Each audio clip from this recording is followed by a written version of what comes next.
नमस्कार, मी प्रमोद. विधवा प्रथा निर्मूलन चळवळ कशी उभी राहिली? एक तर 11 जून 2020 मध्ये आमच्यातल्या एका व्यक्तीचं निधन झालं आणि त्याच्या माहितीच्या टायमाला त्याच्या बायकोच्या कपाळावरील कुंकू, गळ्यातलं मंगळसूत्र, हातातल्या बांगड्या, पायातली जोडवी बळजबरी काही महिला काढत होत्या. ती नको नको म्हणती, पाया पडते, तरी परंतु हे आलेली प्रथा लोक सोडत नव्हती. आणि तिचं रडणं पाहून, तिचा केविलवाना चेहरा पाहून माझ्या अंतःकरणाला खूप दुःख झालं. आणि त्याच वेळेस मी निर्धार केला की जोपर्यंत विधवा प्रथा निर्मूलनाचा कायदा होत नाही, प्रथा बंद होत नाही, ही चाल बंद होत नाही, तोपर्यंत मी मरणार नाही. आणि नंतर कामाला सुरुवात केली. 2 वर्ष कोरोनामध्ये गेली. त्याच्यानंतर पुन्हा जानेवारीच्या पहिल्या आठवड्यामध्ये कोरोना संपला. पुन्हा आम्ही एक पोस्ट तयार केली आणि ते सर्व ग्रुपवर पाठवली. अनेक लोकांनी प्रतिसाद दिला की ही विधवा प्रथा बंद झाली पाहिजे. त्यातले त्यात अनेक विधवा महिलांनी माझ्याशी संपर्क साधला. अनेक कार्यकर्त्यांनी, NGOच्या लोकांनी, पत्रकारांनी, काही वरिष्ठ काही लोकांनी आणि विशेषतः ह्याला चळवळीला पाठिंबा दिला. नाशिकमधल्या राजू शिरसाट, डॉक्टर मुक्तेवार दादा, शोभा काळे, चैतन्यचे सुधाताई कोठारी, डॉक्टर बाबासाहेब आंबेडकर शेती आणि संशोधन संस्थेचे ललित बाबर, रत्नागिरीचे देवेंद्र पाटील, नगरचे प्रथमेश सोनवणे, बुलढाण्याचे राटे, रामेश्वर कुलपुर्गेकर, नांदेडचे, अशा अनेक लोकांनी पाठिंबा दिला. आणि मग हे असं काम चालू असताना 29 मार्च, उद्या 29 मार्च आहे, 29 मार्चला पहाटे 2:30-2:45 दरम्यान माझी शुगर कमी झाली. माझा हातपाय लटपटायला लागला, माझा प्राण जाईल का असं वाटलं. आणि पुन्हा मग मी जरा शुगर वगैरे खाऊन जरा बरा झालो. आणि 29 तारखेला 11 वाजता करमाळा तहसीलमध्ये जाऊन एक ॲफिडेव्हिट तयार केलं आणि त्याच्यामध्ये लिहिलं की माझ्या मृत्यूनंतर माझ्या पत्नीला ही विधवा प्रथा लागू नये.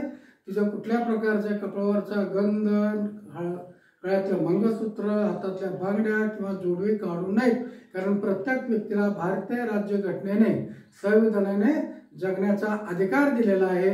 आणि ही विधवा प्रथा, ही अनिष्ट प्रथा या दिलेल्या संविधानाचा भंग पावणारी आहे, म्हणून ती चुकीची आहे.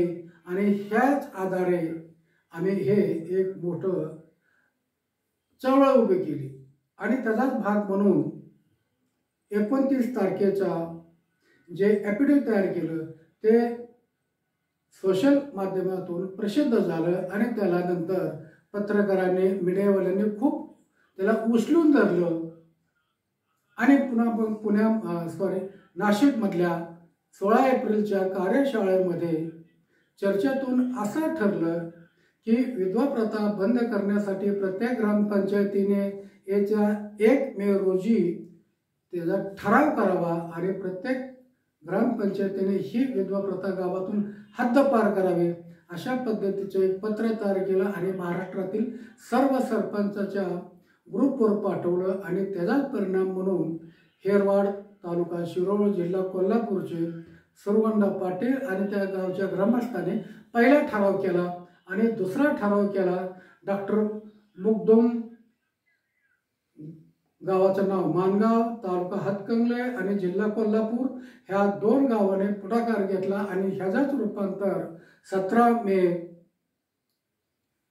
2022 रोजीच्या ग्रामीण विकास मंत्रालयाच्या परिपत्रकाद्वारे महाराष्ट्रातील सर्व मुख्य कार्यकारी अधिकाऱ्यांना एक परिपत्रक आदेश पाठवला की आपापल्या भागातल्या ग्रामसभा, आपापल्या गावातील ग्रामसभा, प्रत्येक ग्रामपंचायतीने ग्रामसभेमध्ये हा हेरवाट पॅटर्नचा प्रसार आणि प्रचार करा आणि आपल्या गावामधली ही विधवा प्रथा बंद करा.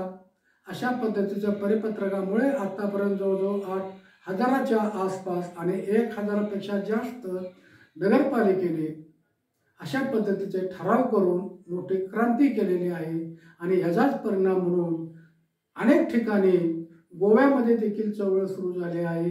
नागपूरच्या अधिवेशनमध्ये आणि गोव्याच्या अधिवेशनमध्ये ही प्रथा, विधवा प्रथा बंद करण्यासाठी अधिवेशनमध्ये चर्चा झालेली आहे आणि दोन्ही राज्यांनी आता सकारात्मक भूमिका घेऊन कायदा करण्यासाठी पावले उचललेली आहेत. याचाच परिणाम म्हणून 12 जून 2025 रोजी राष्ट्रीय मानव अधिकार आयोग दिल्ली यांनी या कामाची दखल घेतली आणि भारत सरकारला आणि भारतातल्या सर्व मुख्य सचिवांना पत्र पाठवून त्यांनी ज्या पद्धतीने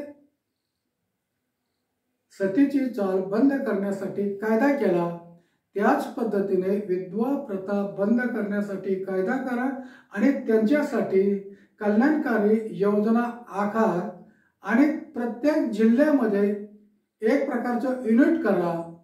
खूप ते परिपत्रक मोठं आहे, छान आहे. तर मी या सर्वांच्या निमित्तातून या राष्ट्रीय मानव अधिकार आयोगाने घेतलेल्या निर्णयाचं मी मनापासून स्वागत करतो आणि लवकरात लवकर केंद्र शासन आणि राज्य शासन विधवा प्रथा निर्मूलन कायदा करून आपल्या ह्या विधवा बहिणींना या अनिष्ट प्रथेतून मुक्त करतील अशी मी अपेक्षा करतो आणि थांबतो. हा व्हिडिओ लाईक करा, सबस्क्राईब करा आणि महाराष्ट्रामधलाच नव्हे तर भारतातल्या प्रत्येक खेड्यापर्यंत हा व्हिडिओ जास्तीत जास्त लोकांपर्यंत कसा जाईल यासाठी तुम्ही सहकार्य करावं एवढीच मी तुम्हाला विनंती करतो.